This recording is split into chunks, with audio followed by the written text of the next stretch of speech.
idag så tänkte jag göra en kaninleksak. Och jag har inte gjort den här kaninleksaken här. Jag har inte kommit på det själv. Men här har jag för Cola. Han ser ut... Alltså jag har egentligen aldrig sett hur stor han är. Men han är inte jättestor. Han är inte jätteliten heller. Och ja, så den man behöver till det här är typ en sån här naturpåse. Det är som man kan ta när man ska slänga mat i. Och det är ett sådant sådär. Från Nora. Och det första saken man gör är man tar och så på den här kanten så här. Där får de rensa. Så jag kommer tillbaka till huvudet. Så om du har gjort det så har de rensa. Ja, pappa. Men då har du en sån här rensa. Och så tar du så. Så jag vänta. Det står fram här. Så här. Så tar du här i en så tjock så här. Och tar du lite på. Han vill springa så här. Så tar du och så lindar du runt det här.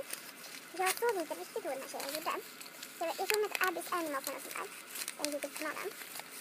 Men vi gör något sånt här. Så ska de typ göra en ring av den här. Så jag kommer tillbaka till när jag gjort det. Ja, och sen när den lindas här då. Så tar du bara, så sätter du ihop båda ämnena. Och så fortsätter du bara att linda in igenom så här. Så, och då är den klar. Nu har jag Cola. Familjevagn. Men så här ser den ut. Och jag tror att den här kommer gilla den. För den kommer bara, såhär, man kan både äta den och, ja. Så nu ska vi se hur de tycker om den. Cola är ingen höjdare på att vilja leka med saker. Ja, vi kan kolla Dumle. Ja. Jag har då parat Dumle nu. Så hon är förhoppningsvis gravid och inte kärnräktig. Och det får vi se om några månader sånt där. Så får vi se om det blir kaniner. Jag tror att de här leksakerna är jätteroliga för kaniner. För man kan både äta dem och de är roliga. Så jag ska fortsätta göra så får ni se sen.